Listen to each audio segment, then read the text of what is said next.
aos outros também.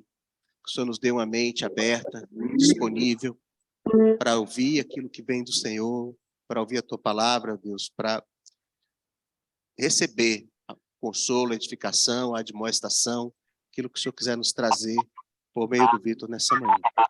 Pedimos, Senhor, em nome de Jesus. Amém.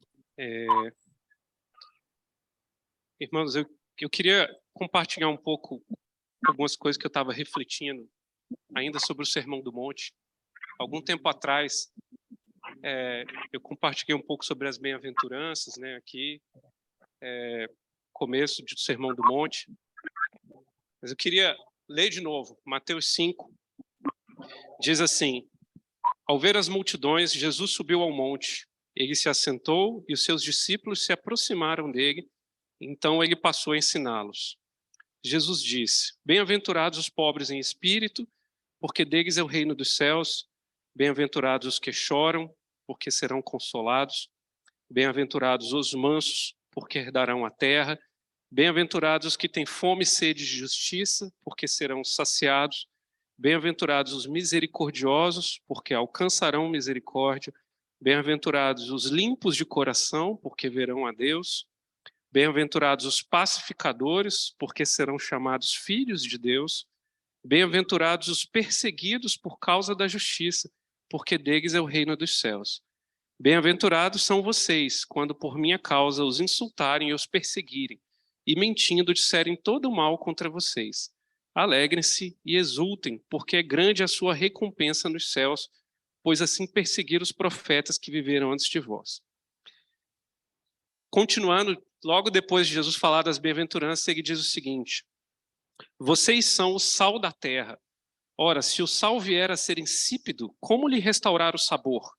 Para nada mais presta, senão para, lançado fora, ser pisado pelos homens. Vocês são a luz do mundo.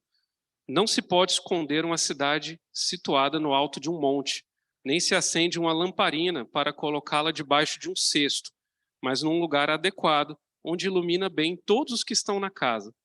Assim brilhe também a luz de vocês diante dos outros, para que vejam as boas obras que vocês fazem e glorifiquem o Pai de vocês que está nos céus.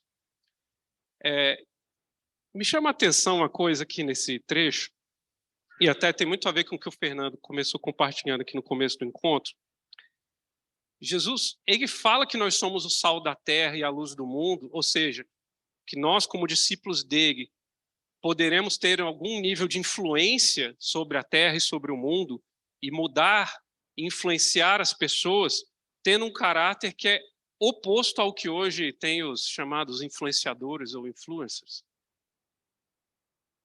Veja que o texto vem logo em seguida, quando ele fala: como é que pode uma pessoa que é pobre em espírito, que chora, que é mansa, que tem fome e sede de justiça, que é misericordiosa, que é limpa de coração, que é pacificadora, como é que ela consegue influenciar alguma coisa? Se você parar para pensar assim, olhar para o nosso mundo hoje, quem são as pessoas que influenciam o mundo hoje? Em todos os aspectos da nossa sociedade, na economia, na política, no que quer que seja. As pessoas que influenciam, elas normalmente não têm essas características aqui, via de regra. Aliás, nos últimos 3 séculos, 4 séculos, quem normalmente influenciou a história humana não tem essas características. Se você for parar para pensar. Então, assim, como é que a gente, nesse cenário, né, a gente pode, assim, é interessante, assim, né, não é muito trivial isso. Eu comecei a pensar isso, assim, né? A gente não só pode, como a gente deve exercer influência sobre o mundo. Como isso é possível? Como é possível que nesse mundo violento, agressivo, cheio de mentira, cheio de coisa estranha, a gente com esse caráter, né, com contrição, com pobreza de espírito, com mansidão, com pacificação, como é que a gente pode exercer influência? Será que a gente não estaria, de certo modo, a gente não estaria sendo fraco demais em influenciar? Será que a gente deveria, pelo contrário, ir com força? Mas o interessante é que Jesus deixa claro que sim, a gente influencia sim, tendo essas características, né? E eu estava lembrando também de outros textos, né, da palavra, né, que falam isso, que como que essa influência de quando um discípulo de Jesus ele se insere no meio do mundo, ele exerce às vezes uma influência quase às vezes imperceptível, invisível, mas que muda as coisas, né? 2 Coríntios 2,15 fala que nós somos para com Deus o bom perfume de Cristo, né? O perfume, ele às vezes, você só nota o cheiro dele, ele não tem luz, você não percebe ele é quase imperceptível quando ele alcança a sua narina, né? Quando, né, você vê, chega alguém perfumado no ambiente, e às vezes é assim que ocorre, né? Em outro texto também, a Bíblia diz que nós somos os embaixadores do reino de Deus, né? O embaixador, ele, por vezes, opera num outro país de uma maneira, às vezes, imperceptível, com diplomacia, usando, às vezes, uma linguagem até um pouco tranquila, assim, mas que vai influenciando aquele país em favor dos interesses do país que ele está representando, né? E eu estava refletindo nisso, né? Um outro aspecto que me chama a atenção aqui, que a metáfora que Jesus usa de ser sal da terra e luz do mundo, Jesus usa dois elementos que são praticamente universais. Assim, eu queria que alguém levantar a mão aqui em cuja casa não tenha sal. Ninguém, né? Acho que a casa de todo mundo aqui tem sal lá. Acho que a casa de todo mundo aqui tem um graminha de sal lá, um saleiro, alguma coisa. Você conhece a casa de alguém, algum dos seus conhecidos não tem sal? Ah, não, porque o cara é meio diferente, ele não tem sal. Normalmente, todas as culturas na história da humanidade usaram sal. É uma substância que a humanidade usa desde tempos imemoriais. Então, Jesus usa algo que é universal, luz. Qual cultura, qual casa que não tem iluminação, não tem luz, seja natural ou artificial? Levanta a mão assim, casa que é totalmente escura, não tem luz. Acho que ninguém também, né? Todo mundo, toda casa, em todos os lugares, em todas as épocas, todas as culturas, todos os momentos, todas as épocas históricas, usaram sal e luz. Então, um aspecto que me chama a atenção é Jesus usar duas ilustrações referentes a coisas universais e indispensáveis. Sua casa consegue funcionar sem sal? Você consegue imaginar a sua casa assim, uma semana sem sal? Talvez, sei, uma semana talvez até dê, mas um mês. Acho que é meio difícil parar para pensar a sua casa funcionar um mês, você comer comida insípida, um mês, assim, acho meio... Um mês sem luz. Impossível, né? Assim, então, Jesus mencionou coisas assim que são universais e são indispensáveis, né? Então, uma coisa que eu fiquei refletindo, assim, minha primeira reflexão, né, é que essa influência sobre o mundo que Jesus está falando aqui, ela não está restrita a uma bolha, a um círculo. Não, a influência da igreja, dos discípulos, ela está adstrita a só esse tipo de pessoa aqui. Não é. Jesus está falando que a nossa influência ela deve atingir todas as pessoas, de uma maneira ampla e de uma maneira que não tem barreiras, isso não tem, assim, não da nossa parte, ao menos. Né? Eu paro para pensar que, às vezes, assim, hoje em dia, a gente tem, sim, ambientes na nossa sociedade que são conhecidos por serem hostis ao evangelho. Né? Existem vários. Mas mesmo pessoas que vivem nesses ambientes hostis certamente usam sal e usam luz na sua própria casa. Isso eu tenho certeza. Então, Jesus está falando assim que, mesmo nesses ambientes que possa haver até hostilidade ao evangelho, a nossa influência como discípulo pode ocorrer lá. Mesmo nesse tipo de ambiente. Né? Ou seja, a gente não pode estar restrito naquilo que a gente vai fazer, ou impactar, ou influenciar o mundo a uma bolha. Isso não pode estar no nosso coração. A gente não pode estar restrito a isso. E hoje a nossa sociedade, ela está funcionando, eu vejo isso com uma certa surpresa, assim, né? Eu, quando eu era adolescente, tinha muito isso. Tinha o grupo, sei lá, do jeito A, o grupo do jeito B, o grupo do jeito C. E adolescente tem muito isso, né? Normalmente ele se identifica com um e tenta se inserir naquele grupo ali para ter aquela identidade ali, né? E ele se sentir aceito e acolhido, né? Mas na nossa forma de atuar no mundo, a gente não pode estar adstrito a isso. E assim, essas bolhas que hoje o mundo usa, usam muito rótulos, né? Você rotula a pessoa, então o Eduardo é do rótulo A lá, pronto, né? Acabou. E aí aquilo já, do resto das pessoas, já automaticamente o encaram de uma determinada forma. O único rótulo que eu acho que a gente tem que ter é o de discípulo, só esse, nenhum outro. A nossa influência ela tem que ir além de qualquer barreira que possa haver, né? Não podemos estar adstrito a essas bolhas, né? Então, Deus quer comunicar o seu evangelho, a verdade eterna do evangelho do reino, para todas as pessoas, não importa a qual bolha elas pertencem. Então, essa é a primeira reflexão que eu extraio daqui. Jesus usou duas coisas que são universais, né? Então, outro texto que eu estava pensando, né? A gente fala muito que nós somos a nação santa, né? O povo de propriedade exclusiva de Deus. Há uma marca distintiva que nós carregamos. De fato, nós formamos uma nação diferente. Nós formamos um povo que tem uma identidade diferente do mundo. Mas essa identidade é justamente para o quê? Como é que continua o texto? A fim de proclamardes as virtudes daquele que vos chamou das trevas para a sua maravilhosa luz. Então, essa identidade distintiva que nós carregamos de sermos nação santa, ela deve justamente nos conduzir para proclamar essa verdade, para testemunhar de Jesus. Esse é o intuito, essa é a finalidade daquilo que Deus nos trouxe como identidade nossa própria, né? E esse texto aqui também eu acho muito interessante que Jesus ele faz essa separação também. Existe o sal e existe a terra. São coisas diferentes. E o sal influencia a terra, porque ele tem sabor. Existe a luz e existe o mundo. E a luz influencia o mundo, e não o oposto, né? Então, por último, né? Eu vou falar um pouco mais desse último ponto, né? Essa distinção que a gente carrega nos mostra que a gente deve manter uma integridade no nosso modo de agir, com a nossa identidade como discípulo. A gente deve ser discípulo coerente por inteiro. Então, o que eu estava pensando, né?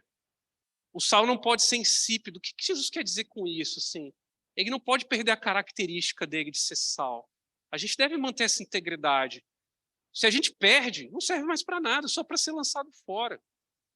Então, a nossa influência sobre o mundo ela está diretamente ligada ao nosso grau de integridade e coerência com a nossa fé. Aquilo que a gente fala, aquilo que a gente crê, aquilo que a gente vive e pratica. É assim que a gente mantém o sabor, é assim que a gente mantém a inteireza de influência sobre o mundo, né?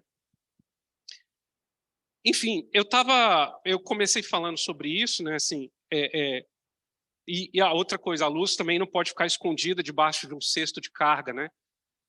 Meu avô era paraibano, meus pais paraibanos, o alqueire lá no Nordeste é um cesto de carga que você bota sobre o burro, que é feito de palha. Se você bota uma lâmpada lá, você acende uma vela, coloca o cesto em cima, ela não ilumina nada. Então, a gente não pode esconder essas coisas, a gente não pode esconder a nossa identidade como discípulo, né?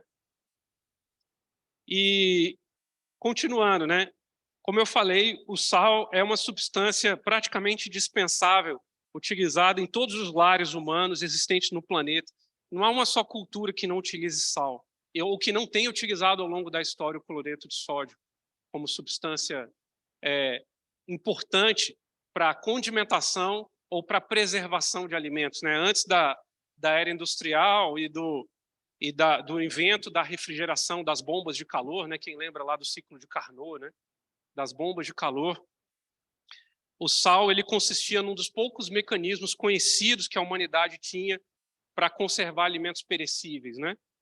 Eu lembro bem do meu avô, quando ele, às vezes, faltava muita luz lá no sítio dele, lá na Paraíba, quando ele abatia um boi, ele tinha que pegar e salgar aquela carne todinha. E aí que eu fiquei pensando, né, assim, Jesus está indicando aqui que nós, como os discípulos, somos um dos principais mecanismos de preservação um pouco da ordem do mundo. É o que não deixa a coisa estragar.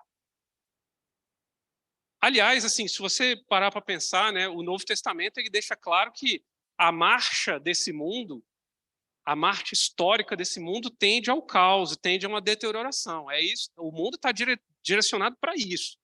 É para isso que esse sistema está caminhando.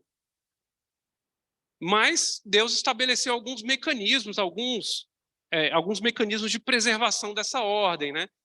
As escrituras ilustram alguns, por exemplo, o Estado, né? O Estado funciona meio como isso, assim, né? É o Leviatã lá, né? Que permite que o homem não volte para aquele mecanismo para aquele estado de barbárie, né? A família, né? É o que comunica valores, né? E vai passando valores de geração em geração e mantém o mínimo de ordem. Mas hoje, cada vez mais, esses mecanismos também estão perdendo um pouco a sua eficácia. Claramente, nos dias atuais, eles estão perdendo a sua eficácia. Mas, de todo modo, quando eu leio esse texto, vós sois o sal da terra, o que eu estou entendendo é que o principal mecanismo de preservação da ordem que Deus quis trazer para este mundo foi o seu próprio povo. Fomos nós. Foi a sua nação santa. Fomos nós, os seus sacerdotes.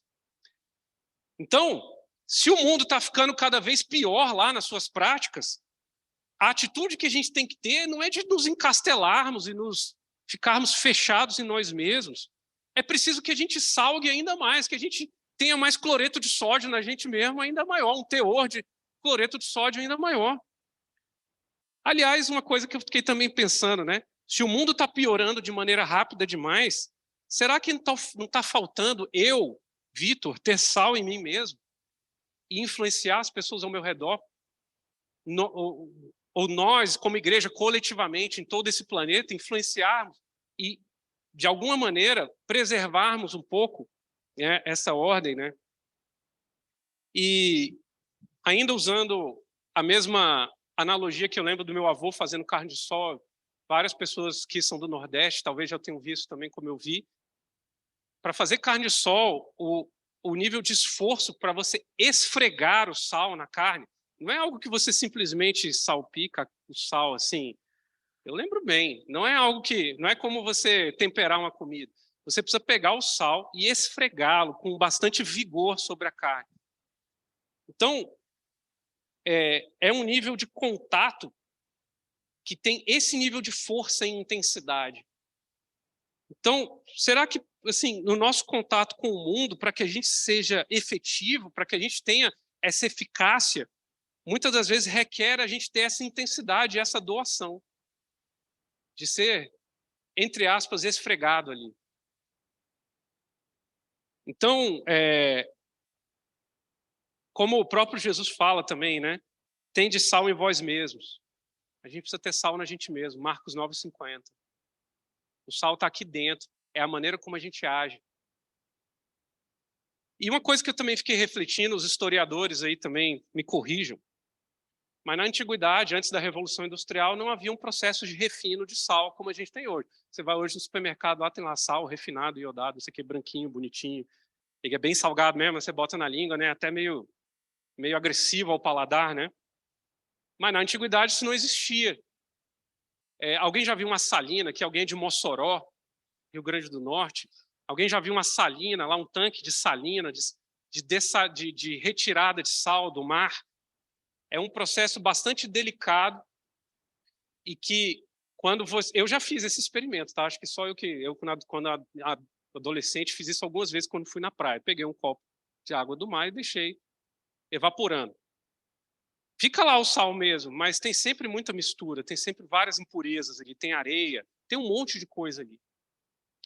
Então, esse sal insípido que Jesus está mencionando era um pouco de que ocorria muito na antiguidade. Não havia processo de refino. Então, o sal realmente com pureza, com aquele alto teor de cloreto de sódio, ele tinha um valor incomensurável. Era muito frequente em algumas partes do Império Romano o valor do sal ser equivalente ao peso dele em ouro. Então, para você comprar 10 gramas de sal, você tinha que pagar 10 gramas de ouro. Era mais ou menos esse o preço. Então, Jesus está querendo dizer assim que esse verdadeiro sal naquela época ele tinha um valor muito grande, né? Muito se fala também, né? A origem da palavra salário veio justamente disso, porque naquela época salário significa literalmente pagamento de sal. se pagava o soldo do soldado em sal. Todo dia se pagava lá uma coisinha de sal. E como a extração do sal do mar, né? O seu Júlio ali que é lá, potiguar lá, o Maico também potiguar ali, né? A extração do sal do mar, ela, muitas das vezes, ela mistura muitas impurezas. O que ocorria na antiguidade é que se tinha que procurar sal mineral. As minas de sal no Império Romano, hoje tem até evidências arqueológicas, né? Elas eram protegidas por fortificações, tá? Era o nível de preciosidade daquela substância para aquela época. Porque ela tinha que ser protegida, porque aquilo tinha um valor muito grande naquela época. Aliás, até hoje, na Itália, existe uma estrada que os romanos fizeram, que é a Via Salária. Era justamente a estrada que ligava Roma a uma mina de sal. Tal era a importância dessa substância. Então, Jesus está indicando aqui que quando a gente não é insípido, quando a gente tem esse alto teor de cloreto de sódio, né, quando a gente tem sal em nós mesmos, isso tem grande importância e valor no plano eterno de Deus. Isso tem importância. Então é por isso que a gente precisa ter sal em nós mesmos, né? Marcos 8:50. Tenha sal em vós mesmos, tenha sal em vós mesmos. A gente não pode ser insípido, a gente não pode estar misturado com essas impurezas. A gente tem que ser um sal puro. E o teor de salinidade que a gente tem em nós mesmos é proporcional a essa conformação que a gente tem de caráter com as bem-aventuranças. Quanto mais parecido nosso caráter é com isso aqui, mais sal a gente tem. É isso que eu fiquei pensando, né? E quanto mais sal a gente tem, mais o mundo será influenciado para ouvir a nossa mensagem, embora ele possa até nos perseguir e nos odiar, porque uma das bem-aventuranças é ser perseguido. É um paradoxo, mas é assim que funciona. Eu não sei explicar, mas é assim. Como é que a gente é perseguido e influencia ao mesmo tempo, mas é por aí. Se, pelo contrário, a gente se torna indistinguível do mundo, o nosso teor de cloreto de sódio vai lá para baixo, a gente vira aquele sal cheio de impureza, né? E não tem mais sabor. É só impureza, é só areia lá, não tem mais sabor. Parêntese, né? Eu nunca vou esquecer quando eu levei a minha filha pequenininha, a Suzaninha, na praia a primeira vez. Ela ainda não comia comida com sal ainda, ela tinha pouco mais de 1 ano. Quando ela passou a mão na areia e sentiu o sabor do sal, aquilo a atraiu, ela queria pegar. Aí eu falei, não, minha filha, não vai pegar, não, é areia, é impureza, não serve. Então, é assim que a gente não pode ter esse sal cheio de areia. Ainda que tenha um pouquinho de sal lá, não, a gente tem que ser um sal puro. Com pureza, né? Continuando. Jesus fala que nós somos a luz do mundo, né?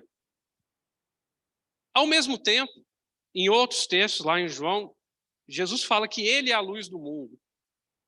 Será que tem alguma contradição entre essas duas afirmações? Afinal, quem é a luz do mundo? Somos nós ou somos Jesus, né?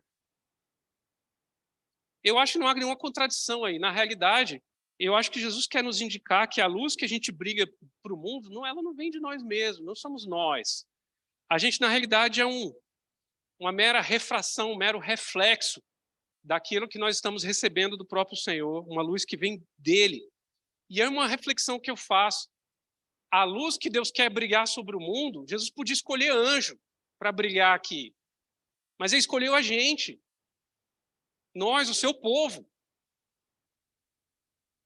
Olha que coisa assim, surpreendente. O Senhor nos escolheu a nós mesmos para brilharmos essa luz dele para o restante do mundo, né? Então, eu lembro quando eu era recém-convertido, né? Alguns irmãos falando, é como se nós fôssemos janelas, né? Que se abrissem no meio de uma sala escura e deixe entrar a luz do sol da justiça sobre aquela sala. E aí essa luz entra e passa por nós, né? Ela passa através de nós, né? Para isso é preciso que a gente esteja aberto, como uma janela. Se tiver fechado, não passa. Se a gente fechar a cortina, não adianta nada.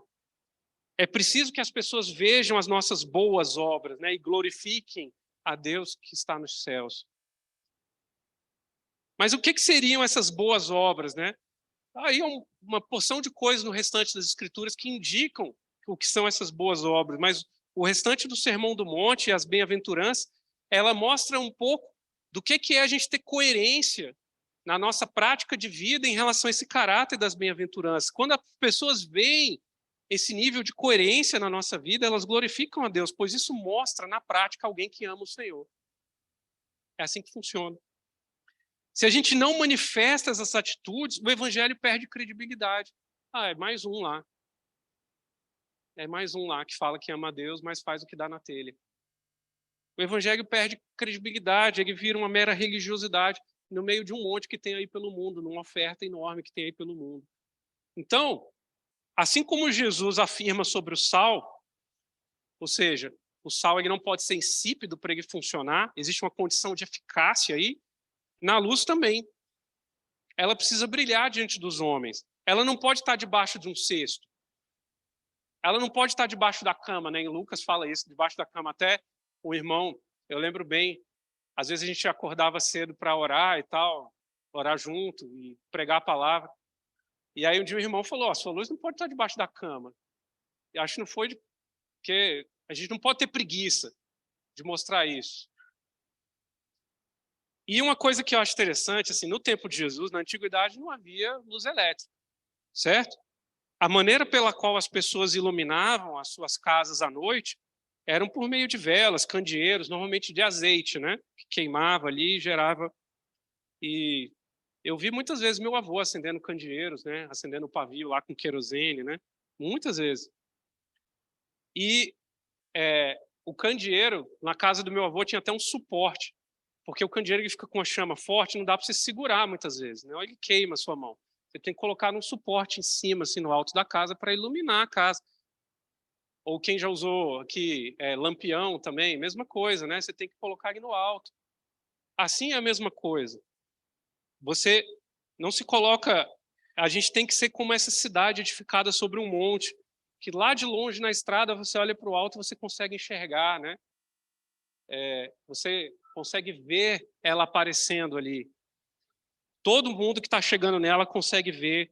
Então, assim, a nossa fé, ela não pode estar escondida. Ela tem que aparecer. A gente não pode simplesmente se esconder do mundo, né? E tem uma frase do Bonhoeffer, né, que fala assim: refugiar-se no invisível é uma negação do chamado de Jesus. Uma comunidade de Jesus que procura se esconder deixou de segui-lo. Jesus não fez isso, ele não se escondeu. Isso jamais foi autorizado pelo próprio Jesus. Pelo contrário, a gente deve buscar ter essa coerência, essa autenticidade na nossa vida, diante dessa nossa sociedade que está aí doente, enferma, manifestando a nossa fé abertamente, sem medo de ser rejeitado. O próprio Jesus foi, a gente também vai ser. Então, a gente deve relembrar, né, também que a rejeição, por causa da nossa fé, ela não deve ser um motivo de tristeza, ela deve ser um motivo de alegria. Isso vai acontecer, o próprio Jesus foi rejeitado. Então, enfim, meus irmãos, assim, para concluir, né? A gente vive esses tempos confusos, problemáticos, né? Eu estava refletindo sobre isso, não só em relação ao mundo, mas como é que a gente, pai, aqui tem vários pais, como é que a gente influencia os nossos filhos? Como é que a gente mostra? Porque eu penso que esse texto, ele se aplica a todas as áreas da nossa vida. Como é que a gente influencia o nosso filho para buscar mais a Deus? É por meio dessa coerência, é não sendo insípido, é tendo essa integridade. Vou dar um exemplo, né? Eu não gosto muito de determinados alimentos, mas eu quero que meu filho coma, então eu vou comer. Eu faço isso, mesmo eu não querendo, porque eu quero mostrar coerência. Se isso aqui não é bom, eu não gosto. Ok, mas você precisa comer, então eu também vou comer. É ter essa integridade, essa coerência. Então, isso acho que vale também maridos e esposas. Você quer influenciar seu marido, ou sua esposa, seu cônjuge em algum aspecto para buscar mais de Jesus? Não seja insípido, tenha sal, tenha luz. Mostre esse exemplo, né? É assim que funciona. Então, enfim, meus irmãos, a gente vive num mundo que está cada vez mais se deteriorando do ponto de vista moral, isso acho que ninguém discorda aqui. A humanidade vem cada vez mais construindo esse mundo artificial, esquisito, em que o Fernando falou aqui dos influencers, hoje no começo do encontro, e em alguns países do exterior já existem os desinfluencers, porque a pessoa influenciou para consumir uma determinada marca, em que teve um determinado problema, sei lá, moral envolvendo aquela marca, ela precisa desinfluenciar as pessoas, porque senão vai ficar mal para a imagem dela. Então, ou então, já começam a ter questionamentos de que esses influencers estão construindo uma sociedade fortemente baseada no consumo.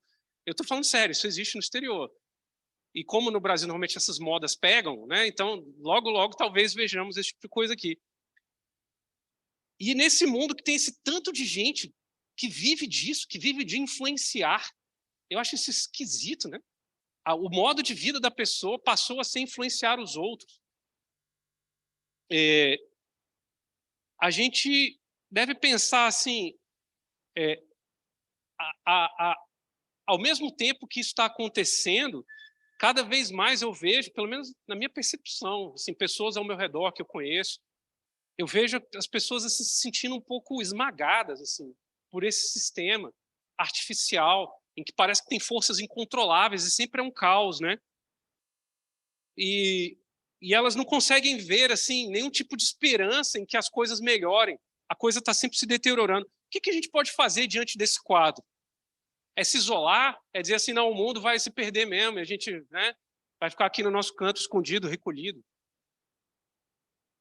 Eu penso que esse texto nos indica que é uma atitude oposta.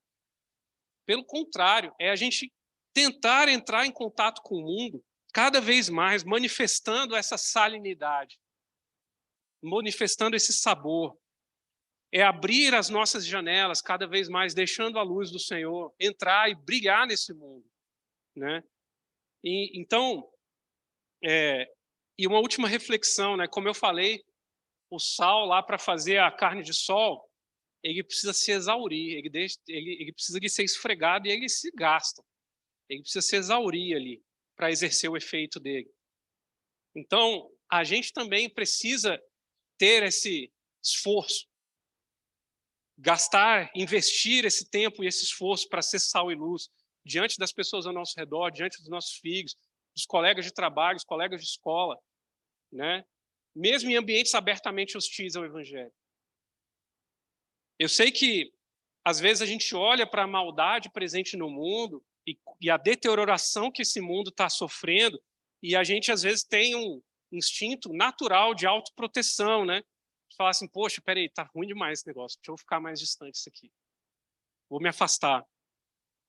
Mas para que a gente cumpra esse chamado de Jesus, a gente precisa, na realidade, exercer esse nosso papel de ser sal, de ser luz, né? Então, para concluir, né, o mundo precisa desse sal e dessa luz. E ele está se deteriorando e precisa ser salgado. Ele está em trevas e precisa de luz. E Jesus declarou que o nosso chamado é para influenciar esse mundo. E a nossa influência, o nosso grau de influência, depende diretamente de a gente manifestar com integridade, com coerência, esse caráter descrito nas bem-aventuranças. É por isso que pessoas pobres de espírito, mansas, humildes, que choram, elas conseguem influenciar o mundo. Parece um paradoxal, mas é assim que funciona.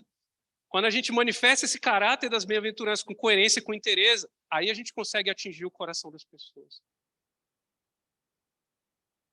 E assim é que Deus vai ser glorificado, né? Eu acho interessante, quando Jesus conclui esse trecho, fala assim, assim brigue também a luz de vocês diante dos outros, para que vejam as vossas boas obras, para que vejam as boas obras que vocês fazem e glorifiquem o Pai de vocês.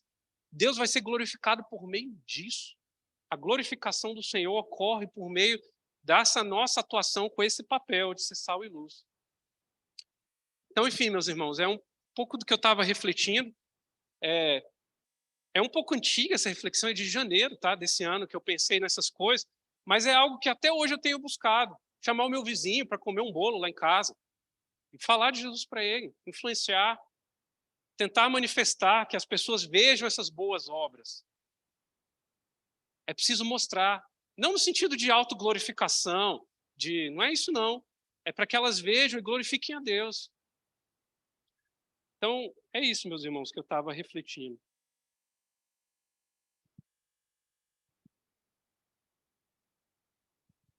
Obrigado, Vitor. uma das muitas reflexões que eu faço para mim, ouvindo aqui a excelente palavra do Vitor, é que eu devia ter comido mais cebola. Que eu nunca gostei de cebola, hoje minha filha não come também. Então, vou aprendendo, viu, Vitor? Mas eu queria fazer um rápido complemento, né? Em cima dessa palavra aqui que fala: brilhe também a vossa luz diante dos homens, para que vejam as vossas boas obras. E eu fiquei pensando que logo na frente, ali no capítulo 6, quando Jesus fala das esmolas, quando ele fala de orar, ele fala para fazer em secreto. Fala: não saiba a sua mão direita o que faz a esquerda. Né? Ele fala assim: vai para o lugar secreto, né? Porque senão você pede a recompensa e o Pai que vem em secreto te recompensará. Aí, é para fazer em secreto ou é para fazer para todo mundo ver? E a explicação assim desse aparente paradoxo é muito simples. Ela se baseia em duas coisas. Primeiro, o texto fala assim: brilhe a vossa luz. Né? Então, assim, essa lâmpada aqui, quando você chegou, ela não fez assim: galera, vejam, eu estou brilhando. Vejam como eu brilho, como eu sou ótimo, brilhante. Não. Ela simplesmente estava sendo quem ela é. Simplesmente cumprindo o papel dela. Como o perfume e o sal, que é quase imperceptível, como o Vitor falou. Né? E ela simplesmente sendo o que ela é, ilumina você. Então, esse é o primeiro ponto. Né? Não é para você fazer show. Você simplesmente sendo discípulo, o que vai acontecer naturalmente é a luz de Jesus brilhar. Certo? E a outra coisa é que ele fala assim: é para brilhar a sua luz, para que vejam e glorifiquem o vosso Pai. Esse é o objetivo final. Então, se a sua luz brilhou e no final o resultado foi: pô, cara, é bom mesmo isso aí, fugiu daquele propósito ali. Porque o propósito é que a sua luz brilhe e o Pai seja glorificado.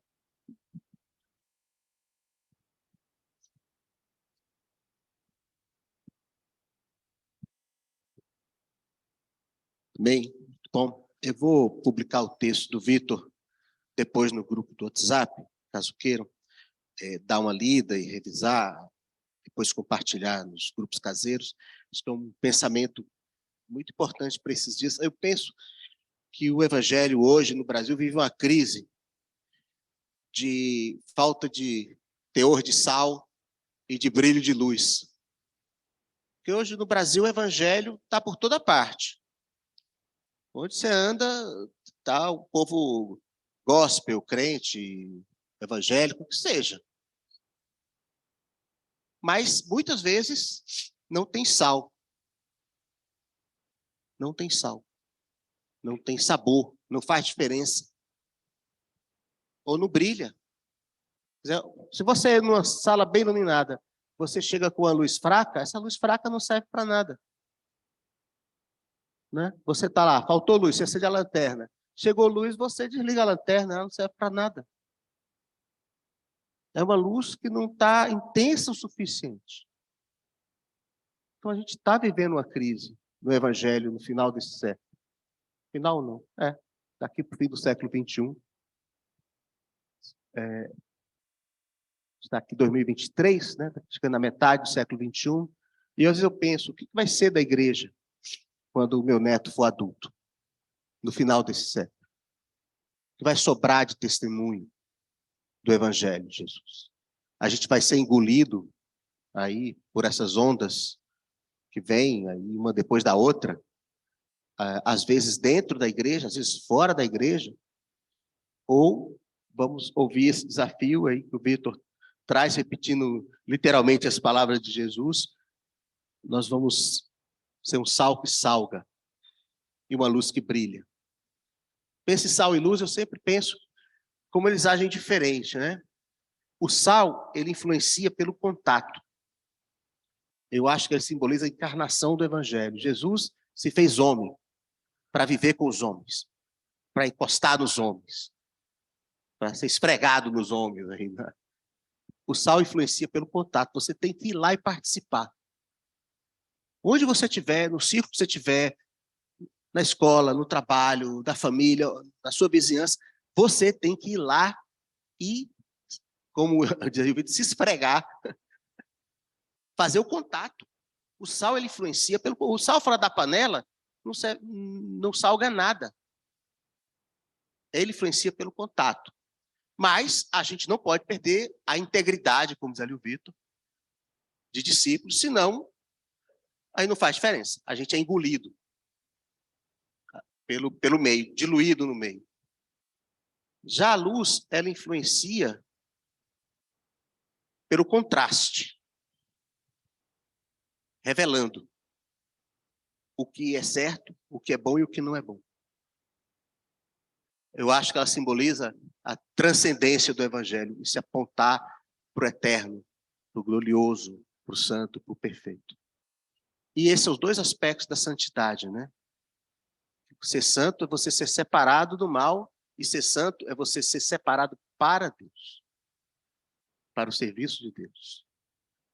Então, acho que tem essa dinâmica que nós temos que, na nossa vida, prestar muita atenção nela. Ser sal e ser luz. Porque não é assim, tem o discípulo sal e o discípulo luz. Eu sou o discípulo sal, eu estou sempre escondidão lá. Ou então eu sou o discípulo luz. Eu só chego e falo, proclamo, falo que vai todo mundo para o inferno, e já disse o que é pecado, e vamos embora. Você tem que ser sal e luz. Tem que ser sal e luz.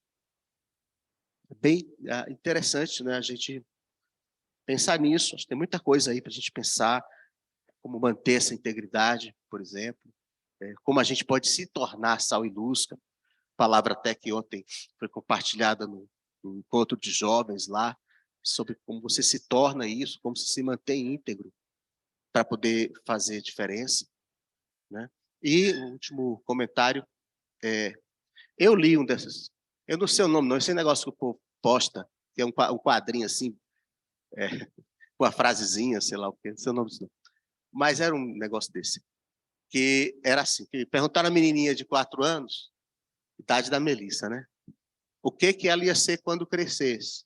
Ela disse assim, eu vou ser fantástica. É uma resposta que talvez a Melissa desse. Mas eu fiquei pensando nisso. Porque no final,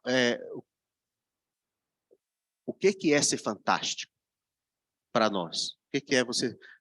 Porque a maioria de nós, ou pelo menos eu me considero assim, eu não sou fantástico em nada. Ou a grande maioria das áreas da vida eu sou igual, comum, igual aos outros. Não somos excepcionalmente nada. Muito pouca gente é excepcionalmente alguma coisa. Ou bonito, ou rico, ou criativo, ou talentoso. Mas nós somos pessoas fantásticas. Fomos criados para sermos pessoas fantásticas. Para expressar essa glória de Deus. Aí eu escrevi uma crônicazinha sobre isso, depois eu vou compartilhar, mas tem a ver com isso. Como é que eu quero influenciar o mundo? Como é que eu quero aparecer para o mundo e ser visto como alguém que tem algo a mostrar, né? Amém. Vamos orar, irmãos? Vamos.